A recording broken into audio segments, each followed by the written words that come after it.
মা কেমন আছো? এই তো মা ভালো আছি। তোমরা ভালো আছো? আরে আপা তুই চলে এসেছিস? ও আচ্ছা অনেক। আমি তোকে আপু বলছি কেন? তুই তো একটা গরিব ফকিন্নি। তোকে তোর নাম ধরে বলা উচিত। তারপরও শত হইলো তুই আমার বড় বোন, সেই সময় তোকে আপা বলতেই হয়। আর দুলা ভাই আপনি, হাতটা খুব ফাঁকা ফাঁকা লাগছে। দুলা ভাই আপনি সামান্য একটা মিষ্টি প্যাকেট নিয়ে শ্বশুর বাড়িতে আসছেন, আপনার কি মান সম্মান বলতে কিছু নেই? আরে তুমি কারে কি বলতো? ওই একটা আনবে না কয়টা আনবে? আমার মতো কি 10-20টা প্যাকেট নিয়ে আসবে? অল্প সবকিছু ভরে নিয়ে আসবে শ্বশুর বাড়িতে? ওর এই যোগ্যতা আছে আর নাই? আমাদের যা সামর্থ্য আছে সেটা নিয়ে তো আসবো নাকি?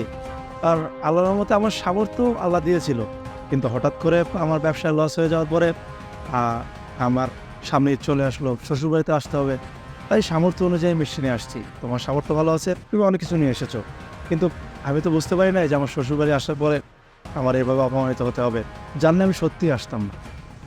ভাই, আমি যদি আগে জানতাম যে আপনি এই বাড়িতে আসবেন ঈদ করতে, বিশ্বাস করেন ভাই, এই বাড়িতে আমি জীবনে ঈদ করতে আসতাম না। এই সাথে তুমি আমরা আগে বলো নাই কেন এই ফকিন্নিরা এই বাড়িতে ঈদ করতে আসবে? আম্মা আপনিও না আমাকে বলবেন না? আমার বাপের বাড়ি কম আছে, আমার বাপের বাড়ি ফেলে আমি এই জায়গায় আসছি কি জন্য? আপনাদের সঙ্গে ঈদ করার জন্য। এই ফকিন্নিদের সঙ্গে কি ঈদ করার জন্য? আমার না মাথায় কাজ করে না, কি থেকে কে করে। আরে আমি কি জানতাম নাকি যে ফকির নিয়ে দুজন এখানে চলে আসবে? আহা, তোরা কি শুরু করলি বলতো? শোন, আমার জামাই বাবা যে গরিব বা বড় লোক, কেউ মিষ্টি আনলো কি আনলো না, এটা আমার কিছু যায় আসে না। আরে আমার কি টাকা পয়সা কম আসছে যে আমি জামাইদের আশা করবো? আর তুই কেনই বা এমন করছিস বলতো? আরে আম্মা আপনি বুঝতেছেন না, এই ফকিন্নির বাচ্চা আপনার মেয়েকে কেন বিয়ে করছে? এই সম্পত্তির লোভে বিয়ে করছে। আরে মা, তুমি এভাবে কেন রিয়েক্ট করছো? তোমার জামাই যা বলছে সব তো সত্যি কথাই বলছে। এই যে তোমার ফকিন্নে জামাই কেন বিয়ে করছে জানো? এই যে আমার এই বোনটাকে ফুসলিয়ে ফাসলিয়ে বিয়ে করছে এই সকল সয় সম্পত্তি নিজের করে নেওয়ার জন্য। শোন মা, রিজিক, দৌলত, হায়াত, মত সবকিছু হচ্ছে উপরওয়ালার হাতে, আমাদের কারো হাতে না। তাই তুই যে বললি যে ফকিনি দেখে বিয়ে করতে, এটা তো ওর সাধ্যের মধ্যে না। তোর কপালে ছিল বড়লোক জামাই, তাই তো বড়লোক বাড়িতে বিয়ে হয়েছে। আর ওর কপালে ছিল গরিব জামাই, তাই ওর গরিব বাড়িতে বিয়ে হয়েছে। এটা নিয়ে কথা না বাড়াইলে কি নয়? সবকিছু উপরওয়ালে আগে থেকে ঠিক করে রাখ, এগুলো বলা ঠিক না। আর এই যে অহংকার না, অহংকার করিস না। অহংকার মানুষের পতনের মূল, অহংকার করা ঠিক না। ওই যে একটা কথা আছে না, দিয়া ধন বোঝে মন, কেড়ে নিতে কতক্ষণ।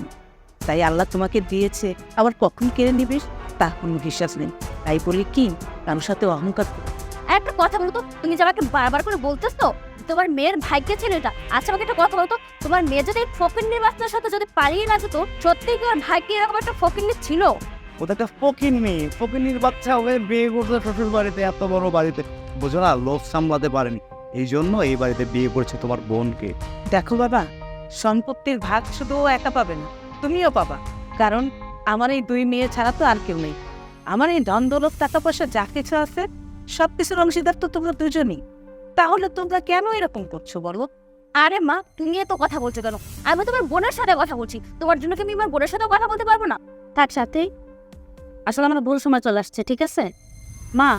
আমরা এখন আসতেছি, আমরা আর কখনো আসবো না। আচ্ছা চলো। আচ্ছা দাঁড়ো মা, আসলে আমি বুঝতে পারি নাই যে আমার এই ঈদের সময় শ্বশুরবাড়িতে এসে এভাবে অপমানিত হয়ে যেতে হবে। ছোট লোকের আবার শ্বশুর বাড়ি। আর মেহেদি, আমি কথা দিচ্ছি আমি আর কখনো তোমরা শ্বশুরবাড়িতে আসলে আসবো না। আসলে হাজার হলেও তোমার কোটিপতি, আর আমরা কোথায় ধরতে গেলে একেবারে সব কিছু শেষ, সর্বহারা। ঠিক আছে ভাই, তোমরা শ্বশুরবাড়িতে ঈদ করো, আমরা আসছি। মা আসি, আসসালামু আলাইকুম। জামাই বাবাজি, হ্যাপি মা, যাস নে তোরা, যাস নে।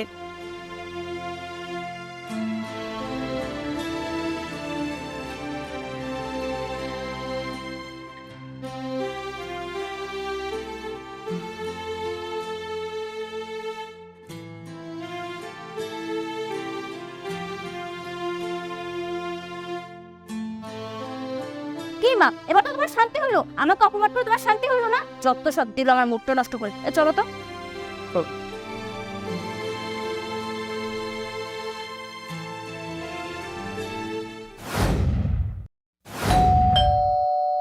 এ সময় আবার কে আসলো?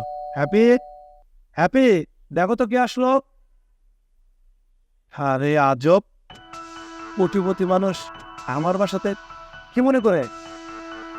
আসলে ভাইয়া, কোন মুখ নিয়ে আপনার সাথে কথা বলবো বুঝতে পারতেছি না, তাও বলতেছি।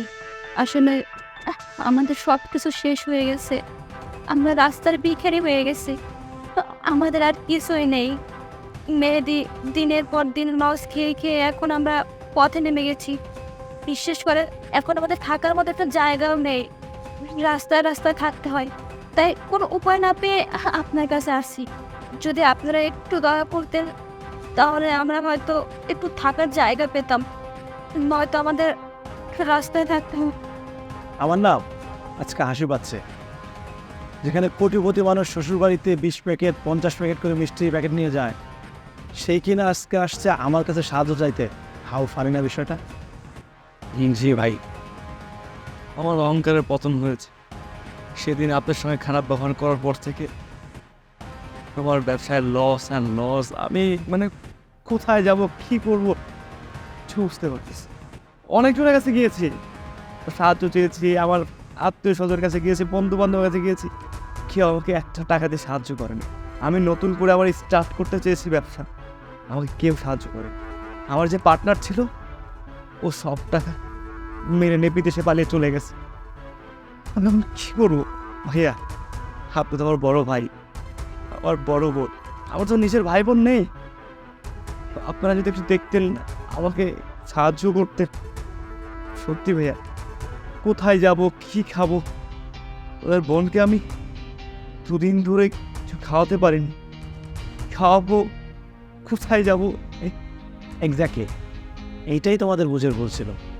টাকা পয়সা ক্ষমতা সব কিছু পেয়ে কি ভুলে গিয়েছিলে যে মানুষ যেমন বড়লোক হতে পারে তেমন এক নিমিষে গরিব হয়ে যেতে পারে। এই যে তোমরা 20টা 50টা মিষ্টির প্যাকেট দিয়ে শ্বশুরবাড়িতে যাইতে, তখন আমার অবস্থান খারাপ ছিল।